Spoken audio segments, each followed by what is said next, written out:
जैन साथियों, आपका अपने यूट्यूब चैनल में हार्दिक स्वागत है। साथियों, आज हम राष्ट्रीय मीन्स कम मेरिट स्कॉलरशिप अंतर्गत शैक्षिक योग्यता अंतर्गत सामाजिक विज्ञान के प्रश्न और उनके उत्तर जानेंगे। ये जो प्रश्न हैं बहुत ही इम्पोर्टेंट हैं और इनसे परीक्षा में सवाल निश्चित रूप से पूछे जाएंगे। तो आइए साथियों देखते हैं सामाजिक विज्ञान के महत्वपूर्ण प्रश्न और उनके उत्तर।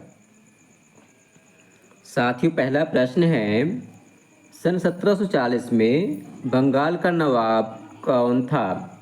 साथियों, इसका सही उत्तर है ऑप्शन ए अलीवर्दी खान। अगला प्रश्न है, भारत में सिविल सर्विस की स्थापना का जनक कौन था? तो साथियों, इसका सही उत्तर है ऑप्शन बी लॉर्ड कॉर्नवालिस। अगला प्रश्न है, निम्न में से कौन ईस्ट इंडिया कंपनी का अंतिम गवर्नर जनरल था? तो साथियों, इसका सही उत्तर है ऑप्शन डी लॉर्ड कैनिंग। अगला प्रश्न है, बाल विवाह का विरोध एवं विधवा पुनर्विवाह का समर्थन किसने किया था? तो साथियों, इसका सही उत्तर है ऑप्शन ए आर्य समाज ने। अगला प्रश्न है, चित्तरंजन दास निम्न में से किसके अध्यक्ष थे? साथियों, इसका सही उत्तर है ऑप्शन सी स्वराज दल के। अगला प्रश्न है, अजमेर में 2.5 दिन का झोपड़ा किसने बनवाया था? तो साथियों, इसका सही उत्तर है ऑप्शन ए कुतुबुद्दीन ऐबक ने। अगला प्रश्न है, किस सिख गुरु को ने जो है संतोषसर और अमृतसर नामक 2 तालाबों का निर्माण करवाया था? तो साथियों, इसका सही उत्तर है ऑप्शन डी गुरु रामदास ने। अगला प्रश्न है, इलाहाबाद की संधि निम्न में से किसके साथ की गई थी? तो साथियों, इसका सही उत्तर है ऑप्शन सी शुजाउद्दौला के साथ। अगला प्रश्न है, प्रथम 2 कर्नाटक युद्धों के समय भारत में फ्रांसीसी गवर्नर कौन था? साथियों, इसका सही उत्तर है ऑप्शन ए डुप्ले। अगला प्रश्न है, एशियाटिक सोसाइटी ऑफ बंगाल की स्थापना कब हुई थी? तो साथियों, इसका सही उत्तर है ऑप्शन ए सन 1784 ईस्वी में। अगला प्रश्न है, सन 1793 ईस्वी में स्थायी बंदोबस्त व्यवस्था किसने लागू की थी? सन 1793 ईस्वी में स्थायी बंदोबस्त व्यवस्था किसने लागू की थी? तो साथियों, इसका जो सही उत्तर है ऑप्शन डी अर्थात लॉर्ड कॉर्नवालिस है। अगला प्रश्न है, सर्वाधिक ज्वालामुखी निम्न में से किन तटीय भागों में पाए जाते हैं? तो इसका सही उत्तर है ऑप्शन ए प्रशांत महासागर के तट में। अगला प्रश्न है, निम्न में से कौन सा लैगून का उदाहरण है? तो साथ ही इसका सही उत्तर है ऑप्शन सी चिल्का झील। अगला प्रश्न है, विश्व में सर्वाधिक जौ उत्पादक देश कौन सा है? तो साथ ही इसका सही उत्तर है ऑप्शन डी कनाडा। अगला प्रश्न है, हम विश्व में सर्वत्र शांति चाहते हैं, यह किसने कहा था? हम विश्व में सर्वत्र शांति चाहते हैं, यह किसने कहा था? इसका सही उत्तर है ऑप्शन डी पंडित जवाहरलाल नेहरू जी ने। अगला प्रश्न है, तारापुर परमाणु संयंत्र कहाँ स्थित है? तो तारापुर जो परमाणु संयंत्र है ये महाराष्ट्र राज्य में स्थित है। अगला प्रश्न है, संयुक्त राष्ट्र संघ की किस संस्था का उद्देश्य विश्व में व्याप्त निर्धनता, कुपोषण और भुखमरी के विरुद्ध संघर्ष करना है? तो साथियों इसका सही उत्तर है ऑप्शन ए FAO। अगला प्रश्न है दक्षिण अमेरिका में पाई जाने वाली सबसे हल्की लकड़ी का क्या नाम है? तो साथियों इसका सही उत्तर है ऑप्शन ए वालसा। अगला प्रश्न है वाइपराइजो बंदरगाह कहाँ स्थित है? तो साथियों इसका सही उत्तर है ऑप्शन ए चिली देश में। अगला प्रश्न है रामायण का तमिल में अनुवाद किसने किया था? तो साथियों इसका सही उत्तर है ऑप्शन सी कंबन ने। अगला प्रश्न है राजा मिहिर भोज किस वंश का सबसे शक्तिशाली राजा था?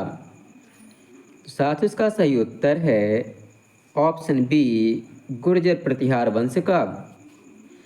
साथियों जो प्रश्न है बहुत ही इम्पोर्टेंट हैं और इनसे परीक्षा में सवाल अवश्य पूछे जाएंगे, इसलिए आप जो है इनको अपनी कॉपी में नोट कर लें। अगला प्रश्न है राष्ट्रकूट वंश के किस राजा ने एलोरा में कैलाश मंदिर का निर्माण करवाया था? साथियों इसका सही उत्तर है ऑप्शन ए कृष्ण प्रथम ने। अगला प्रश्न है राज्यसभा के सदस्य की कम से कम आयु कितनी होती है?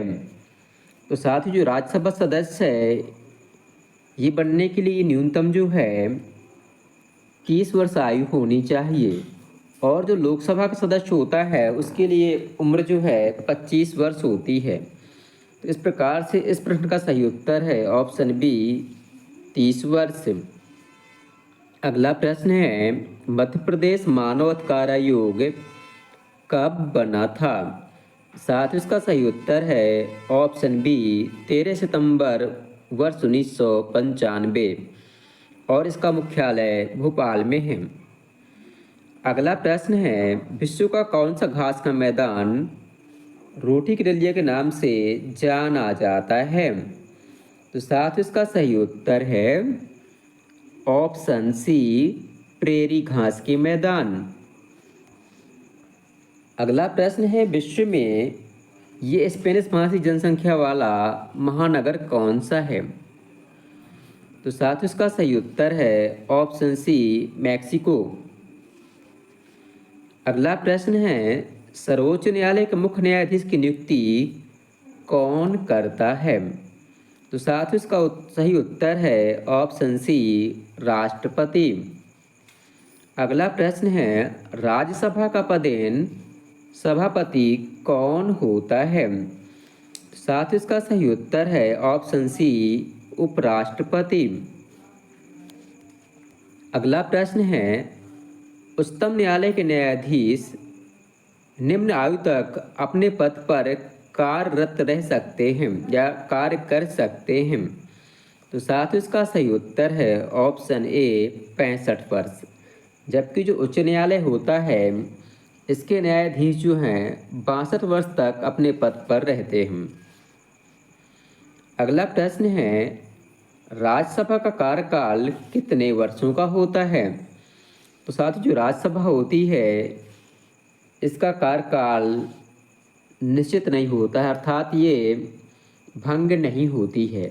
इस प्रकार से इनमें से कोई इसका सही उत्तर नहीं है। जबकि जो लोकसभा होती है इसका कार्यकाल जो है 5 वर्षों का होता है। अगला प्रश्न है भारतीय संविधान सभा की प्रारूप समिति में कितने सदस्य थे? तो साथियों इसका सही उत्तर है ऑप्शन बी 6 सदस्य और जिसके अध्यक्ष थे प्रारूप समिति के वो डॉक्टर भीमराव अंबेडकर जी थे।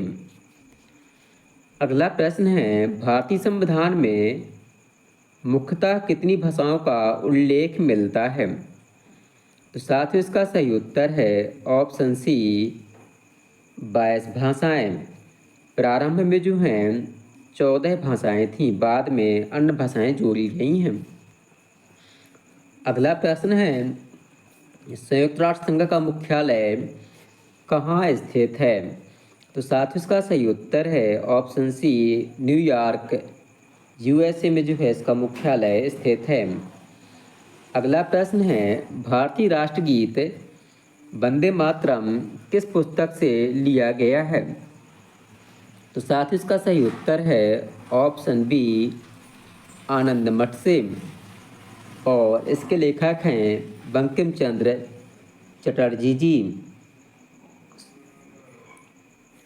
अगला प्रश्न है, भारतीय सेना का मुख्यालय कहाँ है?